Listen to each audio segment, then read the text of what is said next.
Ano nga ba ang tunay na plano ni Donald Trump para sa Gaza? At papaano binabaluktot ng ilang mainstream at social media ang mga pahayag niya? Sa videong ito ay ipapakita natin ang mga katibayan kung papaano nangingibabaw ang masamang impresyon sa mabuting hangarin ng kanyang administrasyon.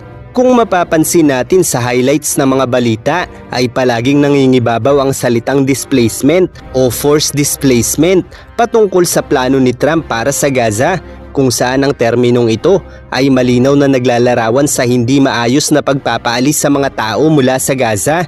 Subalit kung panonoorin natin ang aktwal na mga terminong ginamit ni Trump para ipaliwanag ang kanyang mga plano para sa Gaza, ay malinaw na maayos na paglilipat ang nais niyang mangyari para sa mga Palestinian sa Gaza.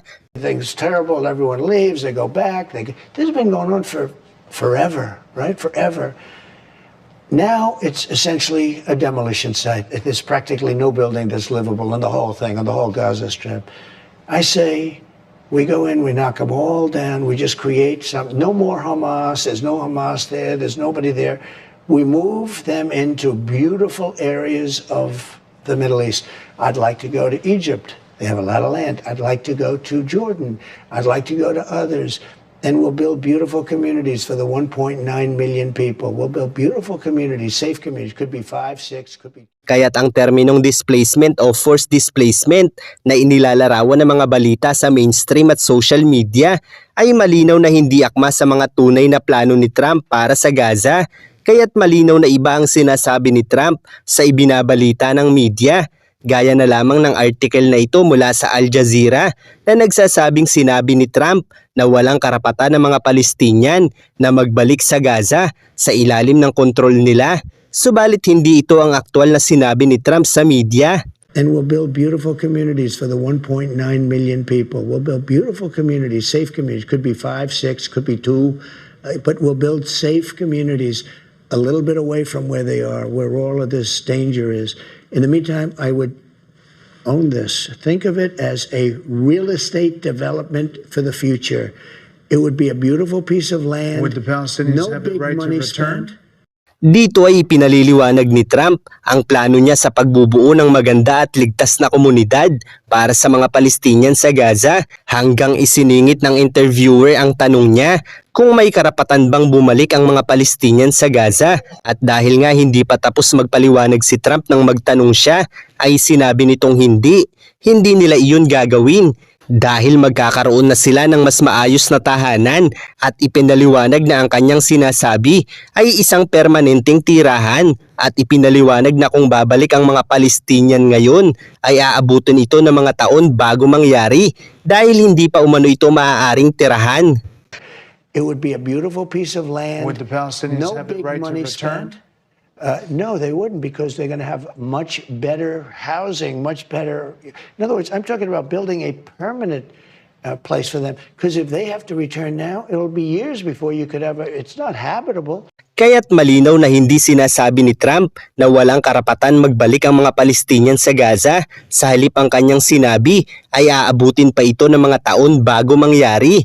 Samantala ang article naman na ito na nagsasabing naniniwala umano si Trump na mas marilag o mas maganda para sa Palestinian na maalis sa Gaza ay isa na namang uri ng pagbabaluktot sa mga tunay na pahayag niya, dahil ang ulat na ito ay hinugot mula sa videong ito. The president feels it would be much better and more majestic if these Palestinians could be moved to safer areas. Dito ay malinaw na ang buong sinabi ng White House Press Secretary na nararamdaman umano ni Trump na mas makabubuti at mas maganda kung ang mga Palestinians ay madadala sa mas ligtas na lugar. Kaya't malinaw na nagkakaroon ng pagbabaluktot ng impormasyon ang inilalabas ng mga artikulo ng ilang mainstream media na nagiging dahilan naman upang ang maraming bansa ay maalarma, dahil ang mga balitang ito ay mabilis na kumakalat sa iba't ibang website dahil sa proseso ng copy-pasting mula sa iba't ibang mainstream at social media accounts. Kaya't ang karamihan ng mga reporters ay ito na rin ang mga nagiging katanungan sa mga opisyal ng gobyerno sa bawat bansa, na nagdudulot naman ng galit sa mga leader nito. Kaya't sinasagot nila ang mga katanungan kahit mali ang interpretasyon ng mga ito. Kaya't maraming bansa ang nagsasabing tutol sila sa displacement o hindi maayos na paglilipat ng mga Palestinian mula sa Gaza, kung saan ang ilang interpretasyon pa ay ang pwersahang pagpapaalis sa kanila. Ang terminong forced displacement kasi sa Gaza ay naglalarawan ng paggamit ng puwersa o sapilitang paglilipat ng mga tao mula sa Gaza, subalit wala namang aktwal na balita o ebidensya na pinuwersa ang mga Palestinian na alisin sa Gaza, dahil ang mga Palestinian sa Gaza ay hindi magagawang dukutin ng sinuman para ilipat sila.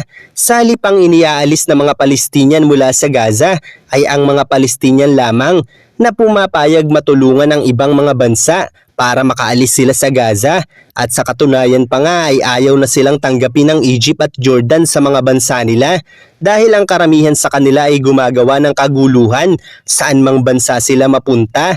Kaya't hindi akma ang terminong forced displacement na inilalabas ng mainstream media para bigyan ng masamang impresyon ng mga plano ni Trump para sa Gaza.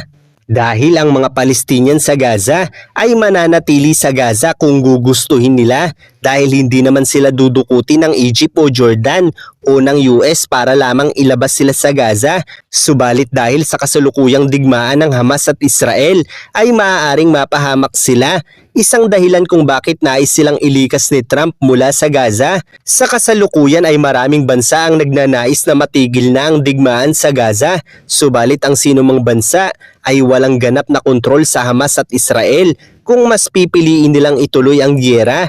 Kaya't kung masasawi ang mga sibilyan dahil mas pinili nilang manatili sa Gaza, ito ay kanilang desisyon at hindi maituturing na pamumuwersa para palayasin sila.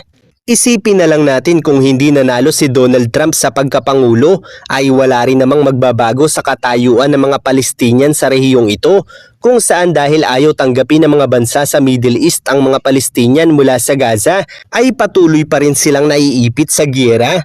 Dahil hanggat naririyan ng Hamas, ang Israel ay nangangamba na maaaring maulit ang nangyari noong October 7 sa lupain nila, kaya't malinaw na hindi matatapos ang digmaang ito hanggang nagsisilbing banta ang Hamas laban sa mga Hudyo, na siya namang sinusuportahan rin ng ilang Palestinian kahit mandamay ito ng mga inosenteng tao. Kaya't may Donald Trump man o wala, ay hindi nila matatakasan ang panganib mula sa Gaza, at si Trump ay nagsisilbing opsyon lamang upang magkaroon ng pagkakataon ng mga Palestinian na maiparanas pa sa bawat miyembro ng kanilang pamilya, lalo na sa mga kabataan, na mamuhay ng mas mapayapa kaysa manatili sa lupaing walang kapayapaan matapos ang napakaraming dekada. Marami ang nagsasabi na hindi ganoon kadaling lisanin ang lupang sinilangan, subalit kung isa ka sa mga Palestinian ay mas pipiliin mo bang magpatuloy na mamuhay sa rehiyong ito kaysa bigyan ng pagkakataong makaranas ng mas mapayapang pamumuhay ang mga kabataang miyembro ng pamilya mo?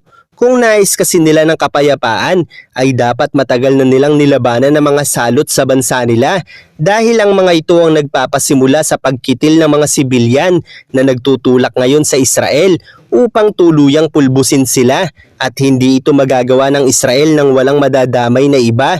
Dahil imbis na itaboy ng mga Palestinian ang grupong ito, ay sinusuportahan pa ito ng karamihan sa kanila. Kaya't walang ibang makatutulong sa kanila ngayon, kundi ang isang taong may kakayahang pasunurin ng Jordan at Egypt na kupkupin sila, kahit pa ang mga bansang ito ay ayaw tanggapin sila.